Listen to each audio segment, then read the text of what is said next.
I even told my personal story about my father, but there's a lot of people suffering in this industry. And so being able to come alongside people and share with them and help them in a very meaningful way, however that looks, I think that's organic growth. That's how you build trust, is building community around that trust. Welcome to the My Good Woman podcast, where we help female founders break past plateaus and get to the next level of business growth by refining their strategy, building systems, and streamlining operations. I'm Dawn Andrews, the founder and CEO of Free Range Thinking Business Strategy Consulting. Join me each week for candid conversations with culture-shifting, glass-ceiling-busting, trailblazing women who are leading impactful enterprises and grab their strategies to help your business reach extraordinary levels of growth. In this episode, you'll learn the essential tools every female founder needs to conquer the corporate to startup transition and drive sustainable business practices, how emotional intelligence and building community can transform your leadership skills and overcome startup challenges, and 3 powerful business growth strategies from April Moss's transition from Procter Gamble to a successful startup in the construction industry. April Moss, welcome to My Good Woman. I'm so glad that you're here today. Welcome. Thanks for inviting me. Appreciate it. I'm so looking forward to this conversation. We had a good pregame chit chat. We both, I think, are very enthusiastic human beings and also really interested in helping other women move things forward. So we were popping off like a ping pong match. It was pretty fun. Yeah, very fun. As you know, my listeners are women who are running businesses, starting businesses. Tell them a little bit about you. My journey is probably a little bit different from most, as most women or men get into a career and they stay there and they just move around into different jobs and positions. I've actually hopped entire industries. So I started off my career with Procter Gamble, was there for about 21 years, various roles, product supply, logistics, analyst, all these other jobs. For CPG companies, every 2.5 years, you're changing and learning and growing. And my last position was running North America operations for their second largest customer team. After that, I jumped and went and worked for one of the largest retailers, Starbucks, and built out their sales team, first ever across the US. And that was a lot of fun, managed that for a few years. Went into a CPG brokerage firm and learned a lot. I was on their senior executive team. And really, it took about, for every year of my life, I think it took 5 of it, but I learned a ton from that, because what the brokerage showed me is that these skill sets that I've learned forever about emotional intelligence, strength finders, all those contributed to being able to say, you know what, it's not really about the industry you're in, but it's about the skills and understanding yourself and what you bring to the table to be able to make that switch. And sometimes it's more difficult. Some days are more difficult than others, just because you've got a large learning curve, but I've always had that desire to learn. And so for me, lifelong learner, a desire to understand, and data and curiosity really drove that decision. So a lot of people think, oh my gosh, why would you ever leave these big companies that are so stable over to there? And I guess it's just that curiosity and being able to prove that I'm just not a one-stop shop, one pony show. Tell me a little bit about that, because I was in corporate and left and started my business 20 years ago. And at the time, in a corporate environment, you're very task oriented and you're very, I don't want to say siloed, but it's very specific. You're doing specific tasks related to a role and you're part of a much larger system. And you have potentially lots of support around you as well. What was that like for you, jumping ship from that supported corporate environment where you have a discrete set of tasks to going into a startup environment where you're wearing a lot of hats potentially, and it may be even only you? There's no backup. There's no, if you leave on a vacation, there's nobody to follow up with behind you. What was that adjustment like for you?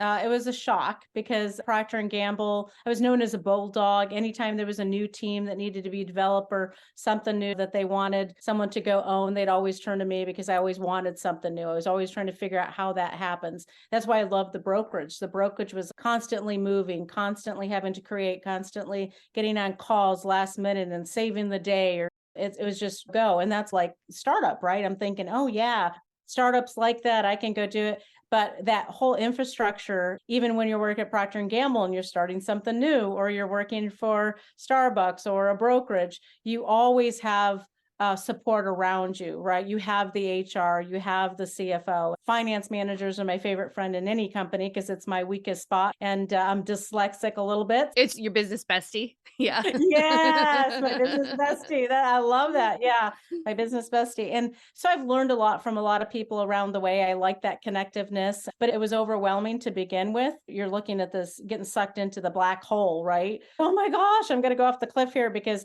I've got to do this, that. So it was really difficult to begin with, but you pull yourself up within and you start looking at, okay, what is it that I'm really good at, and go find those resources. Like I loved one of your podcasts that talked about AI and how to use AI. So I had to get creative in what those resources looked like. Maybe it was a family member who was really good at something that wanted to donate some time and help me out along the way, or it was bringing in a colleague that was willing to do things on an equity standpoint and then build on that. So I feel like you figure it out, but it is overwhelming when you do make the jump at first, but it's so rewarding when you figure it out. So I just decided not to let fear consume me in that area and just find the resources and do what I needed to do every day. Every day was you just thought about what was in front of you for that particular day to hit that goal. In the same way that you would have in corporate, it sounds like you use the same tools. Once you you weren't a deer in the headlights any longer, it looks like you used the same idea of, okay, what are the resources available to me? It's just that you realized that the resources didn't have to be inside the company. So how you were being as an executive, as somebody in a startup situation, was not that different than how you had been before. You just had to look outside instead of inside for the resources. And I think the reason why I'm driving that point home is because it is a huge shift when you leave corporate to start your own thing. And what you just illustrated is that you already got what you need. You just have to remember that you have to maybe look in a different place for it and not expect it where it is. And if you can be that flexible and be that curious, which it sounds like you are, then you move past whatever those roadblocks are that you're feeling are so overwhelming when you first get started. Yeah. And I think one of the reasons why I like your podcast is you just talk about community, and it is very lonely when you start your own company up. So you have to start building community around yourself, right? What was the hardest part for you, April? Like when it comes to community? I just didn't have that friend to call up and talk about, hey, I had this issue today with this department, or hey, do you have some suggestions here? You worked with that person before. So I didn't have that startup community right away. Now we became a Y Combinator backed company. There's a lot of people within Y Combinator. You start to find your way to startup companies, but not all startup companies are the same, right? It's different industries, different stuff. All my connections were from consumer products, goods companies, and I'm starting up in construction, in software, which I know nothing about, right? In construction, I know some. I did real estate and my dad was in construction. So I had a little bit of a foundation there, but women in construction is like zero. It's like less than 3%. It's like landing on an alien planet, probably. It absolutely was. Yeah, absolutely was. It was rough going for a while, but then you find your pace, you find those connections, but it does take a little bit longer to do that, especially in this type of an industry. But once you do, you feel right at home like you did everywhere else. In fact, you feel almost more empowered because you helped create that. You weren't dependent on someone else creating that. Oh, yeah. Yeah. Okay. What was the call that you answered that pulled you out of CPG into this startup? Was it friends that connected you? Was there a job listing or recruiter, or how did you? Yeah, it's a very good question. So Robert Salvador, who worked for me at Procter Gamble, he's one of my analysts. He worked for me for years, really good at what he did. And then fast forward, he'd seen what I had done on the CPG side. I've created probably 15, 20 different teams. I've had a couple of very high performance work teams. So he got to see that and he asked if I wanted to come over. It was a really nice letter he wrote me about how I changed his life, helped his trajectory, drove accountability with him and helping him grow as a person and in business. And he asked if I wanted to come start a business with him. So that's how it started. And I thought, you know what? Let's do it. I know this guy. I think that was very important. Looking back, I'm glad that I at least knew who I was getting in business with. Really different switching the roles, though. He worked for me. Now I'm working for him. So it was a little weird to begin with. But yeah, so that's how it all started. So fascinating. So where are you now? Like, where are you with DigiBuild? 5 years into it, we're still we've pivoted a couple times just because this Oh, industry. actually, but I didn't mean to interrupt, but let's back it up. Give me the scoop on what is DigiBuild and then tell me where, because I know, but they don't know. So That's right. So DigiBuild is a construction software, and we've pivoted to where we have a product that does all the order, bidding, and tracking of materials to a job site. So for example, if you're looking for, say, drywall, typically a construction company can go look at 2 or 3 suppliers or manufacturers, but that's all they're actually able to do because they've got thousands and thousands of other things they need to procure. And so they can go out and price check everything. At DigiProcure, you can go on our system and you can go out and get 15 bids if you want and do some price comparisons. And it's not only locally to where you're at, but you can go global. We're building out the largest supplier database and the largest sustainable supplier database in the globe. And then within that, we also have where if you're looking for a minority owned supplier or manufacturer, women owned, veteran owned, if you're in government work and you need to find minority owned companies or you need sustainable products, we're creating that ecosystem for people to go after. how cool is that? Okay, just that alone is fascinating. That's a really specific little white space. But I think when you and I were talking, I was telling you that I grew up in a construction family. My family was in plumbing, heating, cooling, and contracting. They did large residential builds, they did cogeneration plants, they did a variety of construction projects. And so the idea that there would be one place where all of this could come together, because I think my dad started out as an estimator and he went on to be the CEO of the company, but of the family company. And his job would be exactly what you're describing. And to be able to basically log into something that had already sourced all of these resources for him, putting a bid together would have been, first of all, I'm sure more cost effective when all was said and done because you had a little more competition, but also to be able to reach as far as you could reach the way you're describing it. How did the founders and or for you, how did that come to be? Like, I think it's genius. Yeah, so my background, product supply logistics, is what a lot of things I did at P&G. So that's a little bit more natural to me, although I was a little bit shocked. So by the time I left Procter and Gamble, the customer I was working with, we were doing blind receiving. So they didn't even check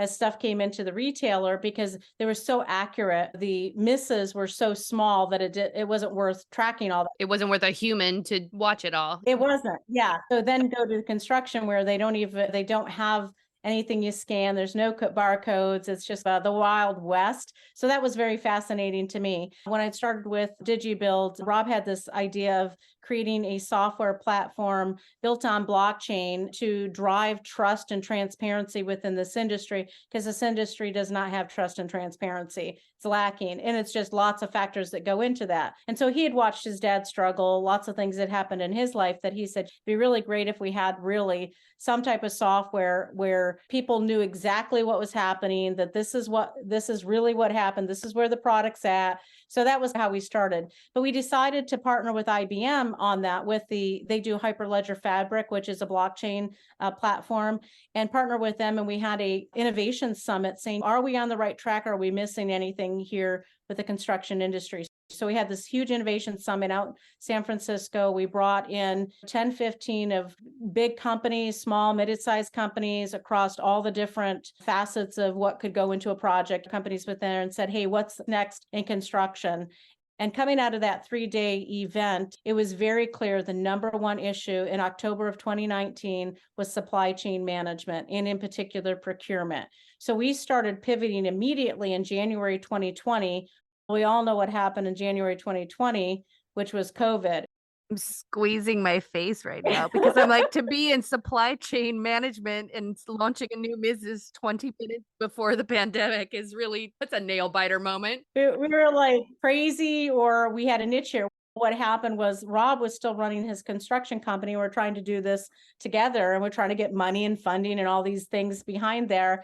And so his entire business literally just stopped overnight. Construction stopped. And so that was the catalyst that got us to start, hey, we really need to think seriously about this. And so we've tried, and believe it or not, construction just is not, as much as we save 30 to 40% for people on their projects just by us managing through our system, the software, and then the savings that they get anywhere from 5% that we've seen up to 20, 30% on supplies and materials. They're still so against any type of software. It's just not an industry that has adopted software. If you think about it, like most people go into construction because they're kinesthetic people. They want to move, they want to touch things, they want to build. It's not a conceptual, like, type in the ones and zeros, the ABCs into something and have the computer do the work. They wanna I'm trying to touch things on my desk right now. Like, they wanna be in contact with something. It's kind of the way people feel about AI right now, probably. Like, the idea that this machine could generate all of this stuff and that I don't actually know the guy that I called, and we're talking about the 2 by 4s, and it's really unsettling, I'm sure. It is, and it's also the base of people that you're working with, right? You get 150 people coming together on any type of project, 5 million or above. It's all the same workflows, but then you have different people from different reasons, different stakeholders. They all have different agendas, right? What they're trying to accomplish. And so to say, hey, let's all use this software and get subcontractors to do it and get everybody to use it, they don't want to do it. Even when we've given subcontractors free access because the general contractors are paying based on percent of procurement, they still are so adverse to it. So we've had to get really creative on how we do that, and we're continuing to build it. And we are seeing some changes in the industry where the younger generation is coming up. They're used to using more tools and stuff. In fact, most of them aren't getting in construction because they're like, it's so old school. You mean what? You're still using Dropbox and Excel spreadsheets? They're just like, I don't want it. Take it. So that's why I created the Construction Technology Institute, is to create tools and opportunities and marketing and branding for all these small companies out there on a smaller scale that can be customized so that they can succeed. So it's like you reaching out to women and helping them grow their businesses and their small stuff. That's what we're doing for the Construction Technology Institute, is building we actually build software for construction companies. We have applications and software that we use so that they can easily go in the field, and just really simplified stuff that they can utilize and build capacity. It's just to go back to my CPG days, it reminds me of when Procter and Gamble bought, I think they bought, it was a Max Factor, that was the makeup. I forgot the big, huge Nioxin and some other big hair companies. And they were trying to help these small businesses know how to actually run a business. So you got these creative people that do, stylists that do amazing things. Great ideas, but no business skills. No soft skills for business whatsoever. And that's in this industry. They're incredibly good at what they do, but they don't know how to run a business. They don't know how to market themselves. So we're creating all those tools through the Construction Technology Institute to do that. It's a nonprofit. And then what's really cool about that is one of our main sponsors that we're sponsoring is Emancipate, which is a company that takes trafficked women, children, and puts them through school. We utilize their resources. Most of them have their bachelor's or master's, and then they help us. So we're helping 2 different communities out in the same process. I'm so into all of this. Okay, so, like, April and I are nerding out. We both know what we're talking about, but you may not. So I'm going to slow it down for a second and just go back. So, what I heard that I think is really helpful on a broad basis for women that are going into business is that both you and the founder of DigiBuild really knew the customer well and their pain points, which is where this little white space to build this company came from. I'm just overlaying the excitement that April and I are talking about in a very simple, like, core business concept. So, understanding the pain points of your customer is where your new business idea can really start to take off. Then at that retreat that you were talking about, your 3-day, you used power partners, you connected with and used power partners to innovate and iterate on that idea to help bring it into its next formulation. And what I think was really interesting is that you guys were problem aware, you saw what was going on in the industry, and then you faced an audience that was solution resistant. And so you innovated even past that and created a next company to be able to address the solution, so that you were basically stepping one step back from DigiBuild so that you could educate your consumers and provide value to them that was beneficial to their businesses and meet them where they are, so that then they'd be open to either contributing, being a part of DigiBuild, using DigiBuild. So you didn't get mad, essentially, that your consumer base wasn't interested in using your tool. You figured out, again, what's the problem? Let's step back and find a solution for it, and did the whole, like, basically repeated the whole process over again to address that entry level problem. And I just think it's one of those things where it's so simple, it's genius. I just really want to acknowledge what you guys are up to and the way you've put the business together. It's really inspiring.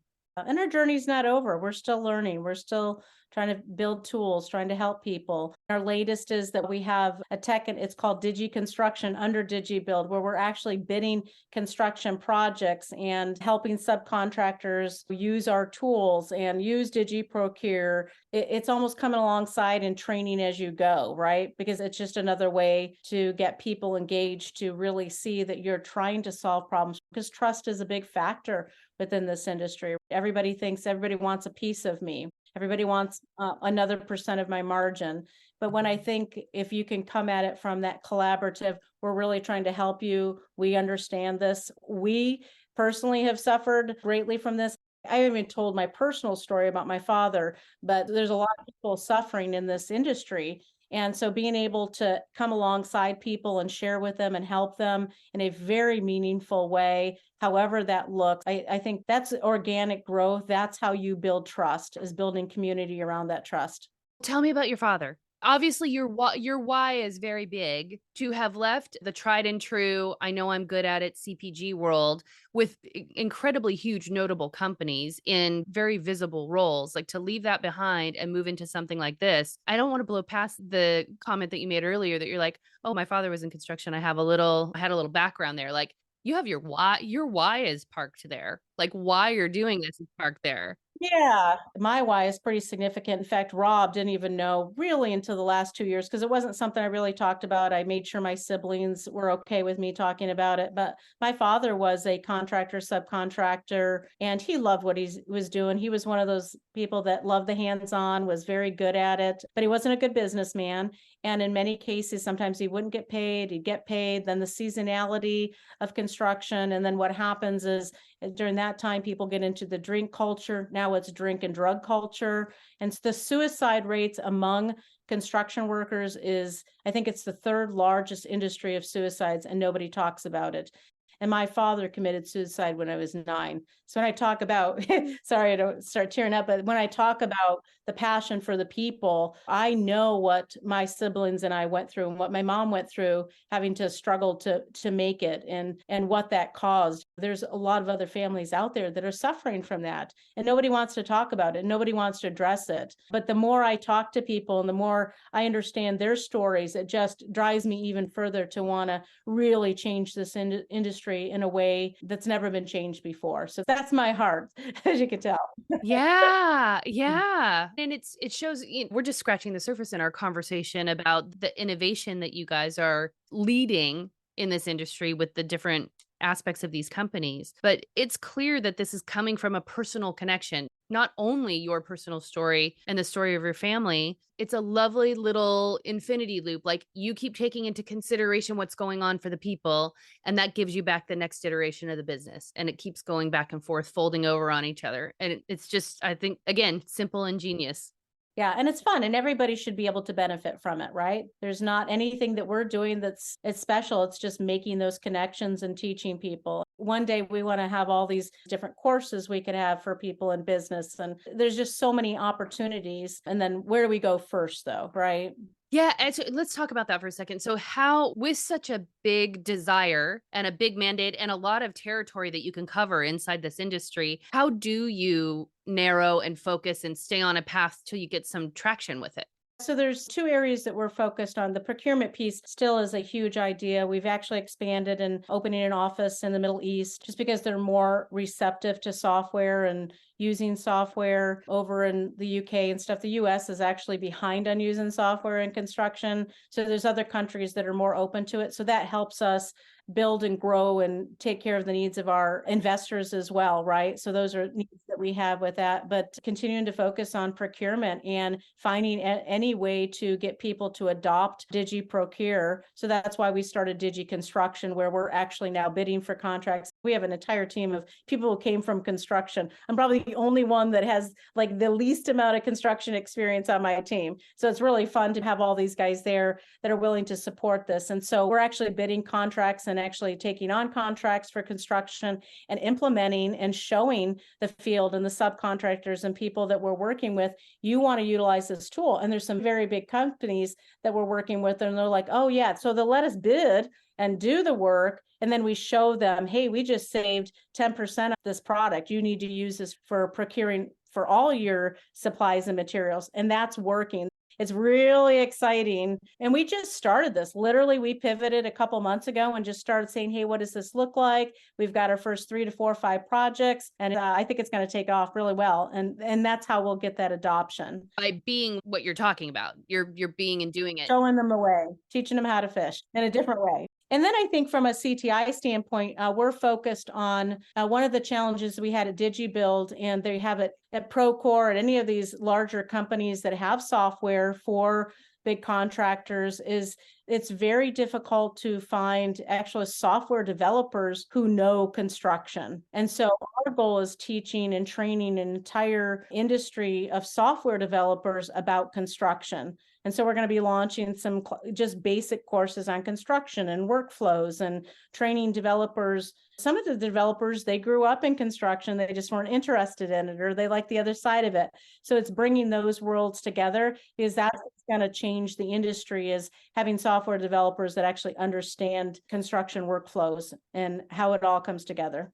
We've talked about changing the industry. You guys certainly are with what you're doing. And especially when I multiply that over time, you're on track to do incredible things. What is the vision? If you could wake up tomorrow, snap your fingers, and the industry is like you'd like it to be, what would that be? That would be having tools at all levels of construction software that anybody through the entire workflows has something they can use to build their capacity. Whether you're a small company or a very large company, that there's tools there for you to access to save you money and time and to help you grow individually as well as your company to grow. That's our goal.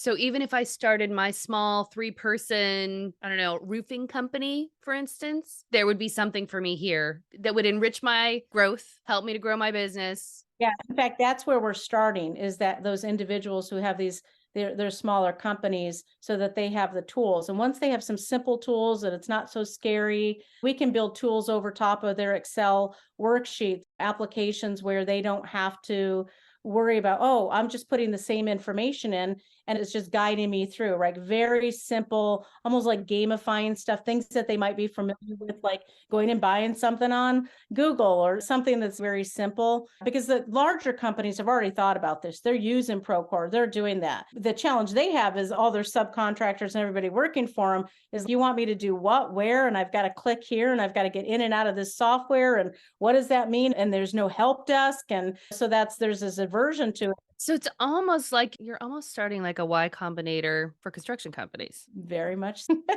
Love it. Stealing it. Take it and run, girl. Yeah. Yeah. I feel like there's now you got my like strategic brain going while the wheels are turning. I don't know where those smaller level construction companies cross over with government, but like connecting with SBAs so that when they're looking for funding, maybe a condition of funding or business loans is that they connect with you guys for the education piece of it. And that's a condition of getting some sort of small business loan. Yeah, I think that's great. We're working with a gal, just brilliant gal. We got to have her on your show. She's just absolutely amazing, Kate DeLow, and she's out of Orlando, and she wants to reform HUD. And she's worked with HUD programs, and she's, as a country, we say, oh, that's wonderful. We got all these people into a home. And then 10 years later, the HVAC goes out, where the homeowner now has to decide, okay, am I going to pay for my air conditioning or am I going to pay my mortgage? The government has all these rules where they want you sustainable quality stuff and they force it on anyone else, but they're not using it themselves. A lot of construction companies don't even want to deal with it. They don't want to help people because the government makes it really hard for them to win in those industries and you lose money.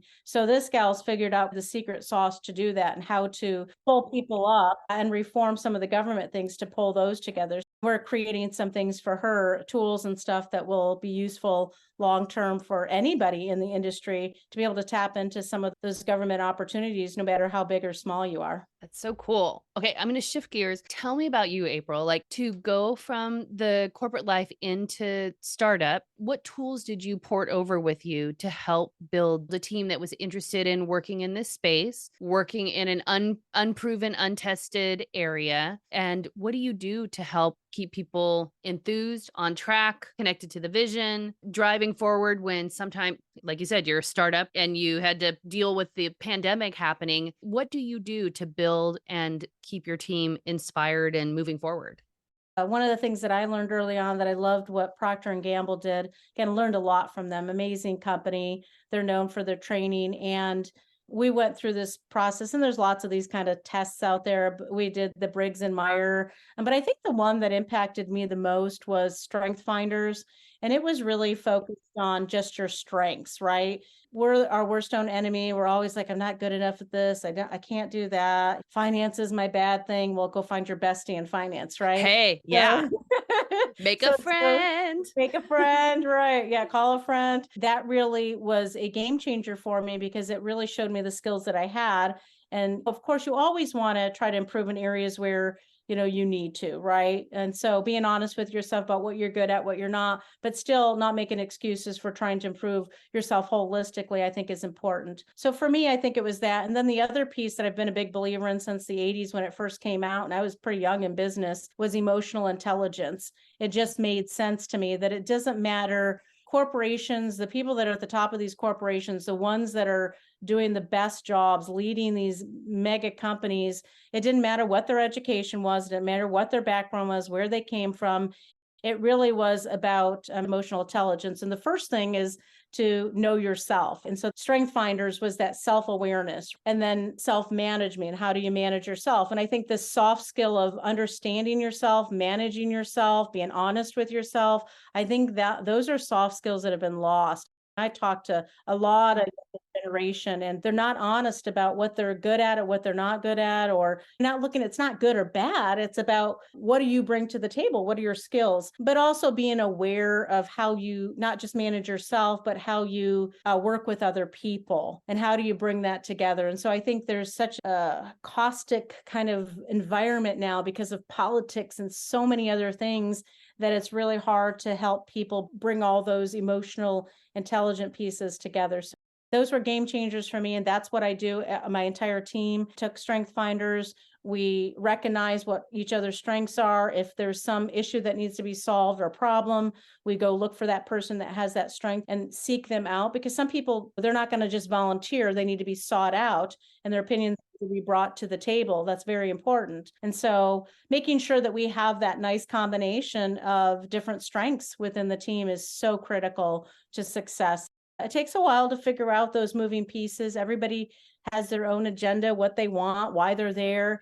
And I think the interviewing process is so critical to understanding who you're hiring and why. And there are times where I'll pay to have people take the Strength Finders in advance. So interesting to me that all of this, the through line through everything that you've shared with me is that it all starts with people to begin with. So you and the founder have a personal connection and personal stories that go into the the entertainment industry. That's my industry. Into into the construction industry. Those are your reasons why you're looking at the challenges that individual builders and their companies are facing to solve their problems. And you're thinking about them as people. And then when it comes to building your team, you're looking at what their individual strengths are and then how you guys can all work together using that emotional intelligence approach to build great, strong teams. The humanity and everything that you're describing related to the construction industry is also a unique moment. Yes, I would say so. Absolutely, especially in this industry. And I think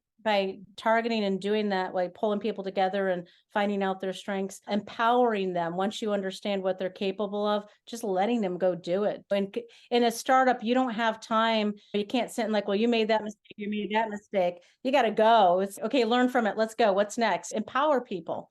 And the same thing is true on a job site. If you think not that construction is all like freestyle willy-nilly. I don't want people to be worried worried about the house that they're living in. But in any given moment, you've got the plans that you're working off of, and then there's some sort of unique situation that it needs to be addressed. And people have to have the empowerment to be able to collaborate with the people that are on the site with them and to come up with the solution that suits that set of circumstances that you couldn't have known in advance. There's only so much you can plan. So if you have set it up well, then people can make those changes thoughtfully and respectfully and to code on the fly.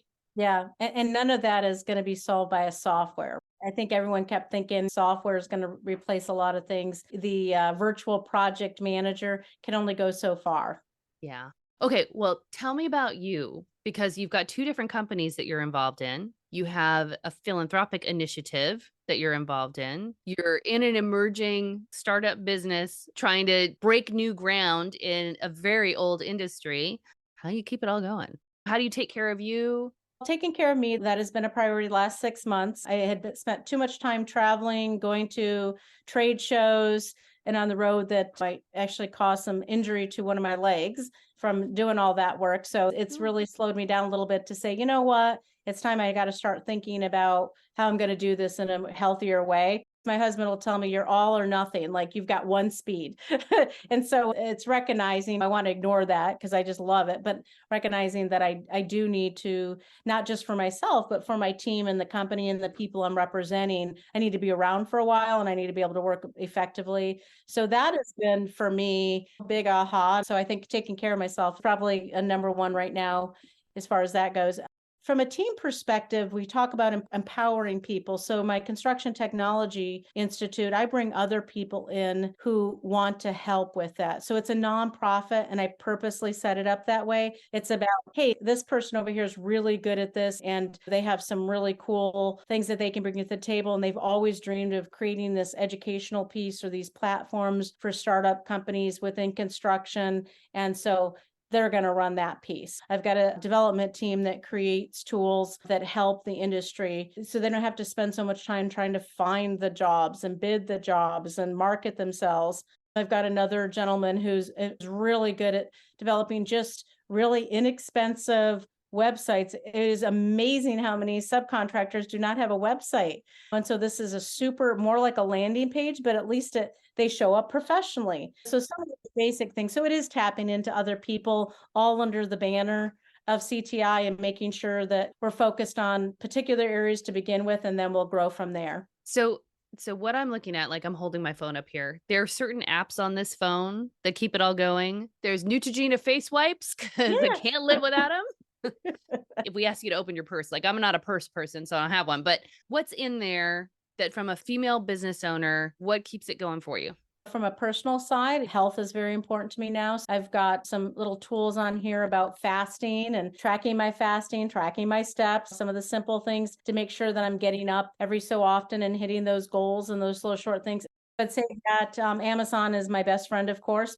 A friend of mine introduced me to introduction to yoga. I can't do some of the yoga, but is there something simple I can do sitting at my chair, be in between meetings or stuff that I can do for stretching in a chair or stuff? I feel like an old person. We do what we can. I'm serious, especially like we're now in a Zoom nation. So start treating it like you can do it. Anything you can do while you're sitting there and stretching, it's made a big difference. So those are the things that I have on this tool. And then obviously I have networks and people that I connect with. I have created nice little groups of people. If I want someone, hey, I'm having a hard day today, just communicating with close friends, creating those networks. And sometimes it's just a group chat.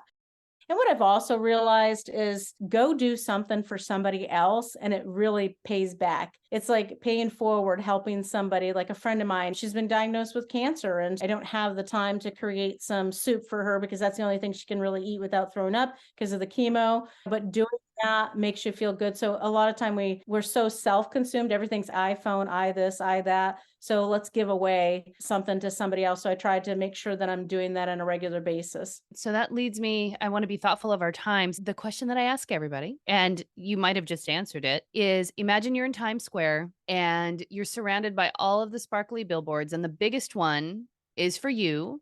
And on it, you get to share a message with women in business, some little nugget of inspiration or special message. What would you want to share with women?